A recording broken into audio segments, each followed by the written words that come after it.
Single minute can change your mindset. A single book can spark a lifetime of change. 1 นาทีอาจเปลี่ยนความคิด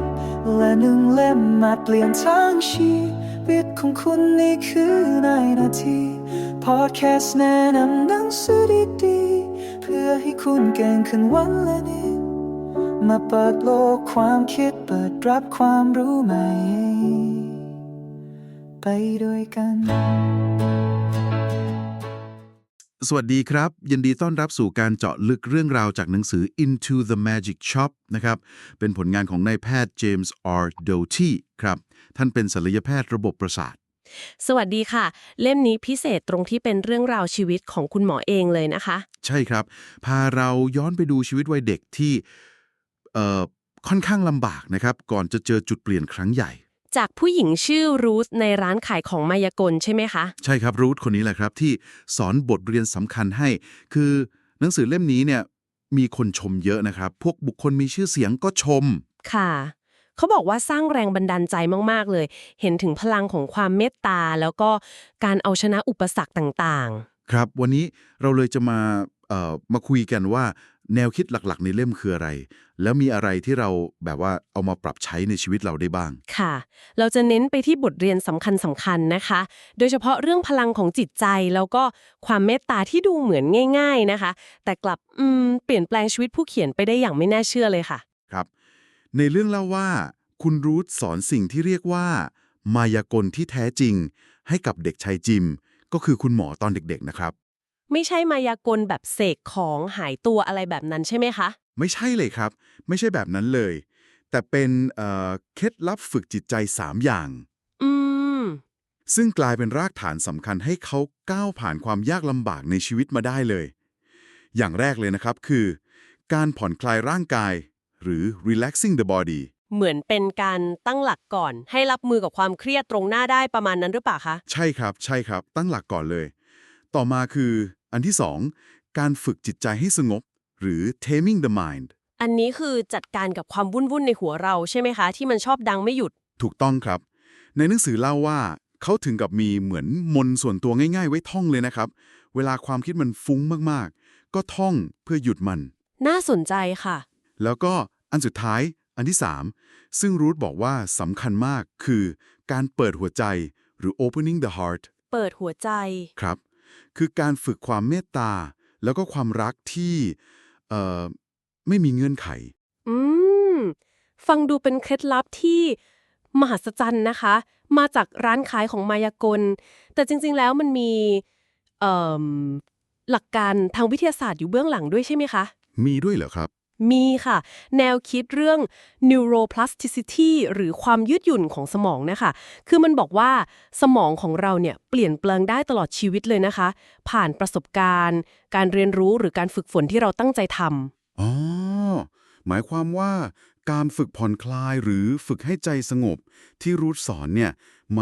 มันส่งผลต่อสมองเราจริงๆไม่ใช่แค่เรื่องความรู้สึกอย่างเดียวถูกต้องค่ะเทคนิคพวกนี้จริงๆแล้วมันสอดคล้องกับความเข้าใจในปัจจุบันเรื่องสติหรือ mindfulness แล้วก็การทำสมาธิมากๆเลยค่ะซึ่งก็มีงานวิจัยเยอะแยะเลยนะคะที่ยืนยันว่าการฝึกแบบนี้ช่วยลดการตอบสนองต่อความเครียดแบบสู้หรือหนี fight or flight ได้จริงทำให้เราสงบลงใช่ค่ะทำให้เราสงบลงแล้วก็ยังช่วยเพิ่มประสิทธิภาพการทำงานของสมองส่วนที่เกี่ยวกับสมาธิความจำด้วยนะคะมีงานวิจัยชิ้นหนึ่งน่าสนใจมากเขาพบว่านักศึกษาที่ฝึกสมาธิแค่2 สัปดาห์เองนะคะทำคะแนนสอบ GRE ส่วนที่ต้องใช้สมาธิและความจำเนี่ยดีขึ้นอย่างเห็นได้ชัดเลยโหแค่2 สัปดาห์เองเหรอครับค่ะลองคิดดูว่าแค่ฝึกสั้นๆยังสร้างความเปลี่ยนแปลงได้ขนาดนี้ว้าวนี่มันเหมือนมายากลที่วิทยาศาสตร์อธิบายได้จริงๆด้วยนะครับเนี่ยแล้วเคล็ดลับข้อที่3นะครับการเปิดหัวใจที่ว่าสำคัญมากๆมันคืออะไรฝึกยังไงครับการเปิดหัวใจหรือ opening the heart เนี่ยคือการฝึกแผ่ความรักความเมตตาแบบไม่มีเงื่อนไขเลยค่ะแผ่เมตตาใช่ค่ะเริ่มจากส่งความรู้สึกดีๆให้ตัวเองก่อนแล้วก็ค่อยๆขยายไปให้คนที่เรารักคนที่รักเราคนที่เราอาจจะเฉยๆด้วยหรือแม้กระทั่งคนที่เราอาจจะมีความขัดแย้งหรือรู้สึกไม่ดีด้วยค่ะโห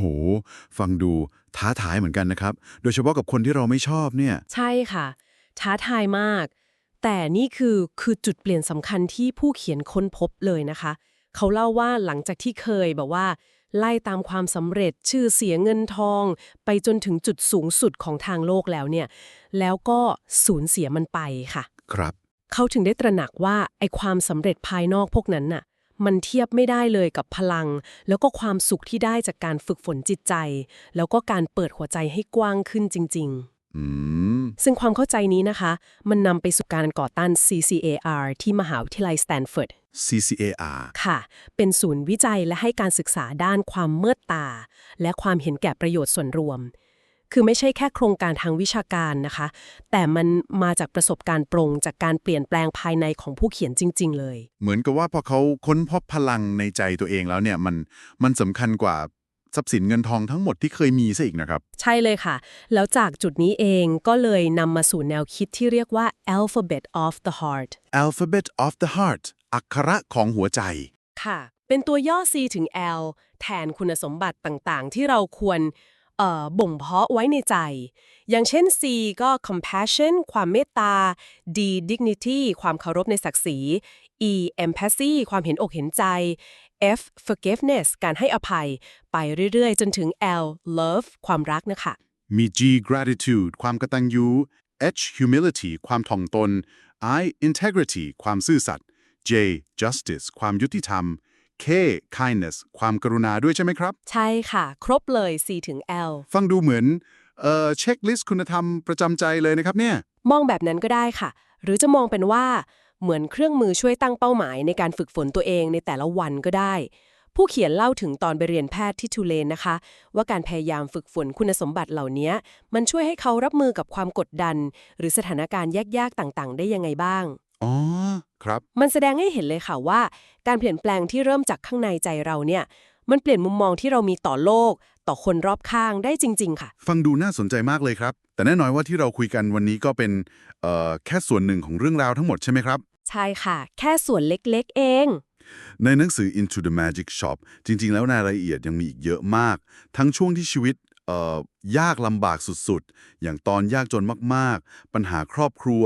หรือประสบการณ์เฉียดตายก็มีนะครับ อืม หรือแม้แต่ตอนที่สูญเสียทรัพย์สินมหาศาลไป มันสลักกับความสำเร็จที่แบบน่าทึ่งมากๆ ค่ะ แล้วก็มีฉากที่อ่านแล้วรู้สึกมีพลัง อย่างตอนผ่าตัดสมอง หรือตอนที่ต้องเผชิญหน้ากับคณะกรรมการแพทย์อะไรแบบนี้ด้วยนะคะ ใช่ครับครับ ถ้าอยากสัมผัสเรื่องราวชีวิตที่มันเข้มข้น แล้วก็สร้างแรงบันดาลใจแบบเต็มๆเนี่ย รวมถึงสนับสนุนผู้เขียนด้วย ก็อยากชวนให้ลองหาหนังสือเล่มนี้มาอ่านกันดูนะครับ ค่ะ เรื่องราวของคุณหมอโดตีก็ชวนให้เรากลับมาคิดต่อนะคะว่า หรือว่าพลังพิเศษ หรือมายากลที่เราอาจจะมองหาจากข้างนอกเนี่ย จริงๆ แล้วมันอาจจะซ่อนอยู่ในการฝึกฝนจิตใจ แล้วก็ความเมตตาที่เรามีให้กันในชีวิตประจำวันนี้เองหรือเปล่า พอฟังเรื่องนี้แล้ว มันกระตุ้นให้เกิดความคิดหรือความรู้สึกยังไง เกี่ยวกับการเดินทางในชีวิตของเราเองบ้างไหมคะ เป็นคำถามที่น่าเก็บไปคิดต่อจริงๆครับ ข้อคิดสำคัญที่เราได้คุยกันวันนี้ก็คือ การเปลี่ยนแปลงชีวิตครั้งใหญ่เนี่ยไม่ว่าจะเริ่มจากจุดไหน มันเกิดขึ้นได้จริงๆนะครับ ผ่านความเมตตาที่เรามีให้ตัวเอง ให้คนอื่น ควบคู่ไปกับการฝึกฝนจิตใจอย่างสม่ำเสมอ ค่ะ บางทีมายากลที่แท้จริงอาจจะรอให้เราค้นพบ อยู่ในใจเรานี่เองก็ได้นะคะ วันนี้ก็ขอบคุณสำหรับการติดตามนะครับ สวัสดีครับ สวัสดีค่ะ Every page you turn is another step towards your success ทุกนาทีพลิกคืออีกหนึ่งก้าวสู่ความสำเร็จในแบบของคุณ หากคลิปนี้มีประโยชน์ช่วยแชร์ไปให้คนที่คุณรัก แล้วเรามาเรียนรู้สิ่งใหม่ๆไปพร้อมๆกันครับ